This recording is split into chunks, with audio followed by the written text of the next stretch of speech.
here he is in a budded soundbite. Carl Cameron, take a listen.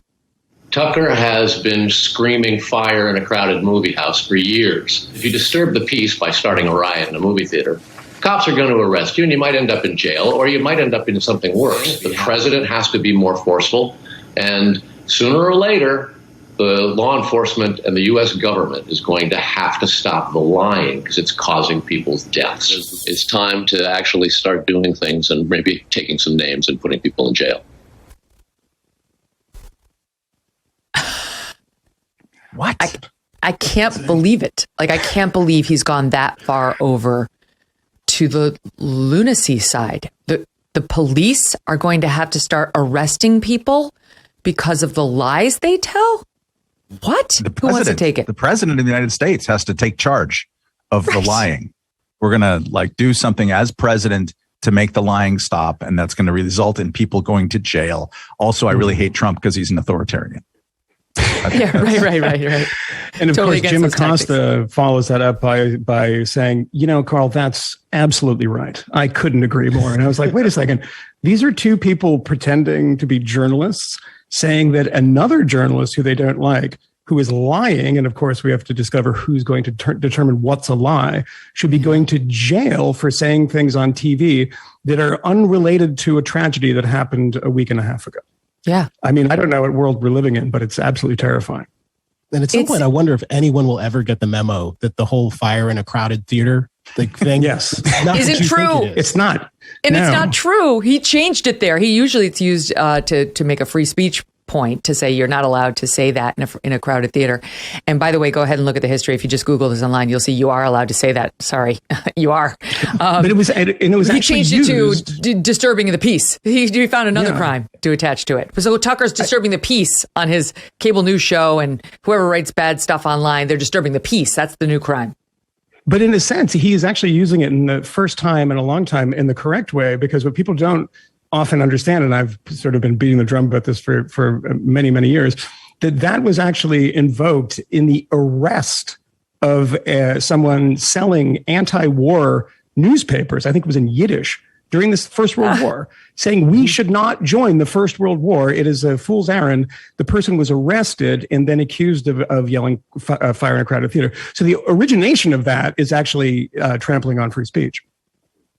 What's crazy about it is he knows, he's got to know. You don't have to be a lawyer to be able to understand that a cable news pundit or the purveyor of a website is not disturbing the peace by offering their opinions, in Tucker's case, on our open border on the South. And I know you guys are in a different position than Tucker is when it comes to discussing the border, but that's his opinion. It's not disturbing the peace. That's not the disturbing the peace that the law aims to capture. They mean your neighbor won't turn off his damn stereo at 1 a.m. and you can't sleep, maybe, or, a crazy parade that has no permit, that doesn't shut up all day and it disturbs your quiet enjoyment of your home. This is lunacy. And to me, it's an example of Trump derangement syndrome and how it's like long COVID. It never goes away. It's also the concept of disturbing the peace should be especially chilling to people to hear in the mouths of an American, let alone a journalist or someone who otherwise pretends to care about the First Amendment. Disturbing the peace is a very specific term that's been used in communist countries and authoritarian countries over and over again as a catch-all federal statute to arrest and pressure dissidents. It's the name of a Václav Havel book-length interview from 1988, Disturbing the Peace. It's the statute that they remove as soon as they usher in freedom after totalitarianism. We don't want a federal government at all interested in the notion of disturbing the peace. If you can enforce anti-riot statutes in the District of Columbia, okay, but we don't want the Fed saying, you know what, I don't know, this speech is making me feel unpeaceful. That's a terrible, terrible place that we're going. And I think it's not just Trump derangement syndrome. It's definitely part of it. But there's a right-left, maybe 10 years worth of creeping, seeing speech as violence. And I wish that it was only on one of those sides, and it's not. It is increasingly on both sides.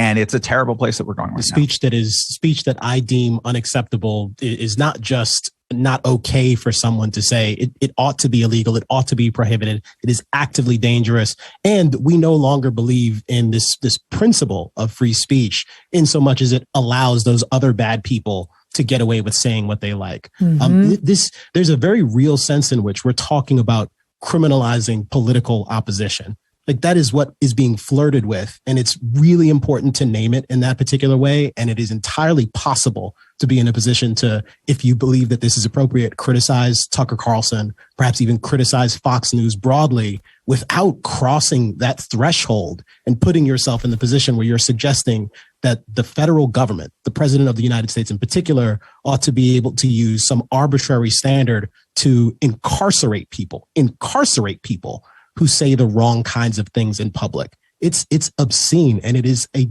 dangerous kind of crossing of the Rubicon here. And you know what else, guys? Yeah, no, I'll give you the floor in 1 second. But you know, to me, it dovetails perfectly with what was just in the news today and yesterday, which is that National School Board Association and its now infamous letter to the White House trying to sick the feds, to Merrick Garland's delight, on parents who are objecting to all the nonsense happening at schools. They had originally, it's now come out, asked for the National Guard to be sent in. They wanted the National Guard. The National School Boards Association thought this would be a good idea. And we do know that the letter was coordinated with the White House. So who exactly had proposed that and who took it out? But yeah, it's like this knee-jerk thing to bring in the government and to bring in law enforcement now to crack down on people saying the things that you don't like because you have some argument that their words are violence or might inspire violence. I mean, this is the natural endpoint.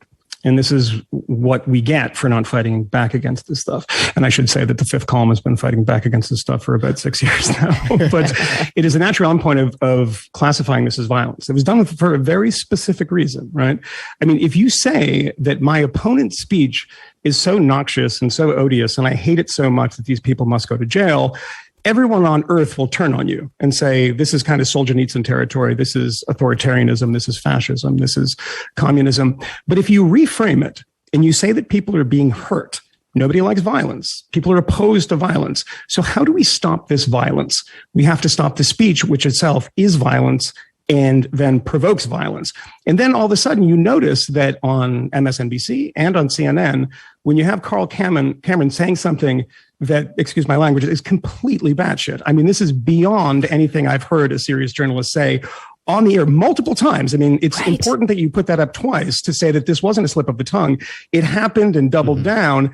And the thing that's crazy to me is that the journalist on the other end just says, And in the case of Jim Acosta says, that's absolutely right. It's like, no, it's absolutely wrong, both legally, morally, you know, in every possible way. This is not the way of dealing with speech that you don't like. At a minimum, you would expect to get that kind of perfunctory pushback. Well, shouldn't there be some concern about free speech? Don't you think it's appropriate for us to take into consideration the fact that, you know, the boundaries are just a little bit fuzzy, aren't they? I mean, we know they're terrible, but the boundaries are fuzzy. Not even. We're past that at this point. Black Rifle Coffee Company is a veteran-founded company serving premium coffee to people who love America. They develop their explosive roast profiles with the same mission focus learned as military members serving this great country of ours. Black Rifle Coffee imports high-quality coffee beans from Colombia and Brazil, and they roast them 5 days a week at their facilities in Manchester, Tennessee, and Salt Lake City, Utah, which means you get the freshest coffee possible, no matter where you live. Enjoy the awesome packaging and unique flavors like Silencer Smooth, Lava Panther, and all of them sound so cool, and they are delicious. The best way to enjoy Black Rifle's freedom-filled coffee is with the Black Rifle Coffee Club. When you join the club, you see, your brew of choice is roasted, it's packaged, and it's shipped free to your door on your schedule. Not only do you save a trip to the store, you receive special discounted pricing on roasts, you gain access to exclusive products, partner discounts, and you get to be part of the coolest club on the planet. The most important piece of it is you can get the mugs, which are my favorite mugs. I love them. They're just the right size. They have cool designs. It's a win-win situation. Buy at blackriflecoffee.com. Use the code MK at checkout for 20% off your purchase and your first Coffee Club order. blackriflecoffee.com/MK. Use that code MK, please. Black Rifle Coffee is America's coffee. Hey, thanks so much for watching. If you like what you just saw, hit the subscribe button for more clips and full episodes.